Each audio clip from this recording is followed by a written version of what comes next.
A well-known alchemist is, and alchemists are the one who can make or change anything with their magic.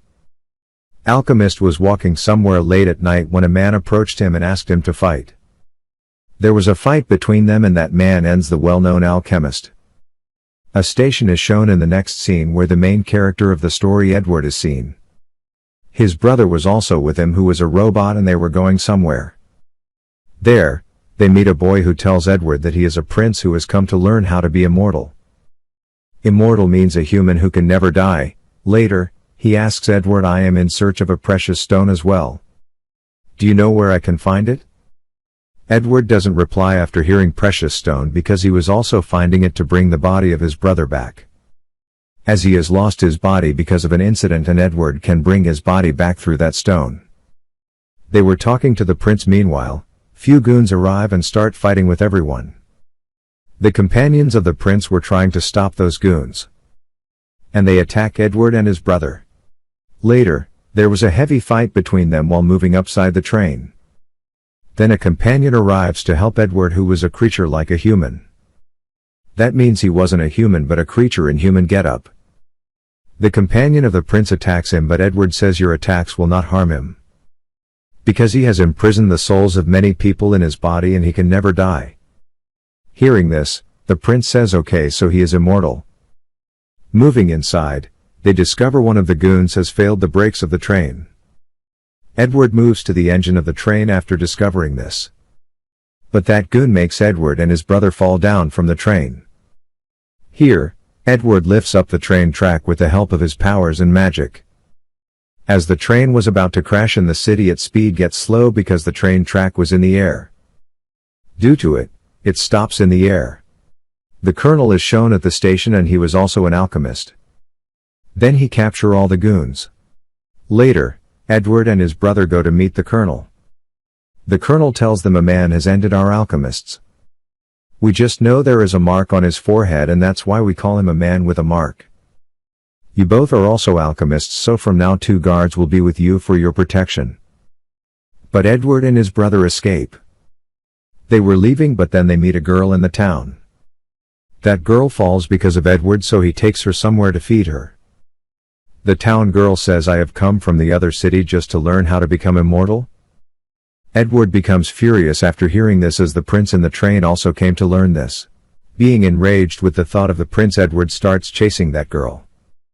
But to save her life that girl hides behind a man wearing the coat. Edward stops while seeing this. Meanwhile, the soldier from the colonel arrives and says the colonel has sent me for your protection. Then the man in the coat removes the cloth from his face. And we discover from the mark on his forehead that he is the marked man. Seeing him, the soldier moves to attack him but the man with the mark ends him with a single attack. Meanwhile, Edward's brother arrives and they were running from their butt. The man with the mark stops them with his magic and says I come here from God's side to punish all of you. As the acts you are doing are against the rules of the nature, and then a fight begins between them. Edward's brother loses his hand in this fight and the man with the mark also breaks the metal hand of Edward. The colonel arrives with the soldiers when the marked man was about to end him. Now the colonel has the fire power, so he tries to attack the marked man while using his power. But he couldn't do it as he can't make the fireballs because of the rain. The marked man comes to attack him but the colonel's assistant arrives and saves him. Meanwhile, another alchemist arrives and there is a fight between him and the marked man. During this, the glasses of the marked man falls. And they discover from his red eyes and brown skin that he belongs to the enemy city. The citizens of the enemy city were against the alchemists. Many soldiers arrive in this field. Seeing them, the man with the mark who has power breaks the land while using his power and then disappears. Then Edward moves to his brother who is enraged and says you could escape from here. Why you didn't leave? Do you remember we promised to each other that we will bring my body back? But if something happened to you, I wouldn't be able to do anything while being alive alone. The colonel tells there is enmity between our city and the other. Because the other city believes we should worship and protect the nature means we shouldn't change anything. Many things would have been changed but the enemy city didn't like this. due to which the enmity between these two cities increases day by day. Then one day one of our citizens shoots a kid of the enemy city. It causes the war between these two cities, and this war continue for many years, but the circumstances remain the same. Later, our government decide we will end all the citizens of the enemy city through alchemists. It happened the same, and the citizens of the enemy city were ended with the help of our magic. Now the Markman also belongs to that city, that's why he wants to take revenge while ending all the alchemists. On another hand, the Markman is shown in an underground place, and a dangerous creature like human come to eat him. He was about to eat him, but he runs while making a blast there. And Edward moves to his friend named Wynne. She has made his robotic hand, and now she again makes a new hand for him as he requests her.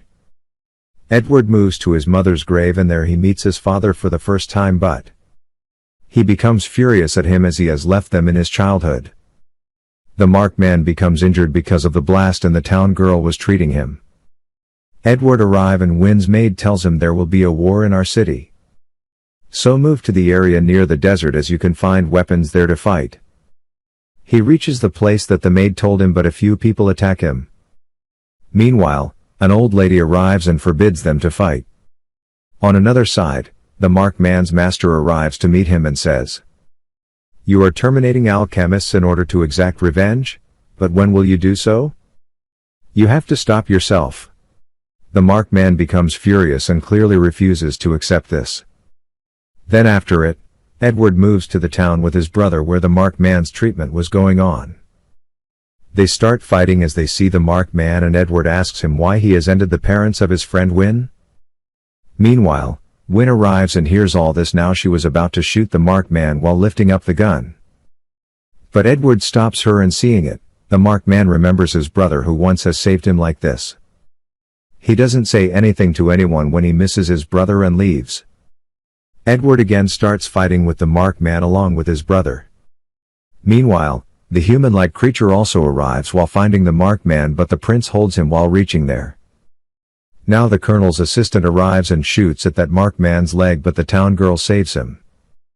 The prince says to the colonel while showing him the human-like creature, "Maybe the president is a human-like creature, because I've seen the same mark in his eyes as the human-like creature's eye." The president moves to a man and says we can open the path with the colonel's help. Now the town girl is shown, who treats the Markman's leg with the help of her magic. The colonel tells Edward an alchemist has ended the companions of the Markman during the war while attacking them. And the Markman died in that attack, even his hand was also separated. Then his brother revived him through his magic, even he has given him his hand. Edward's brother chases the town girl and discovers where the girl has kept the Markman. Later, Edward and his brother move there and fight with him while capturing him. Meanwhile, the colonel, his assistant and Wynne arrives, and Wynne discovers the Markman has ended her parents. She moves near him, and the Markman feels now she will end him. But Wynne bandages him on the wound of his arm instead of ending him. The Markman becomes surprised to see this and also realizes his mistake, that he has done wrong to end her parents. Meanwhile, the prince arrives while running, as there was the human-like creature behind him. He was about to end Wynne, but the Markman saves her. Meanwhile, the colonel's companion arrives and forbids the human-like creature to end Edward or his brother. Otherwise, it will be bad. It was useless now because a fight begins between them. Here, the human-like creature opens his body, attracting everything in his surroundings. Edward, colonel's companion and the prince attract into his belly. Then the scene in his belly is shown where Edward asks, "Where are we?" On it, the colonel's companion says, "We are in a magical cave and there is exit," while moving forward. Edward says, "No, this is not a magical cave, because magical cave isn't like this. That place is different." The colonel's companion says, "Actually, there is no exit way from here and we are stuck here forever." The colonel's companion comes into his real getup that was terrible. And this was the final scene of this film.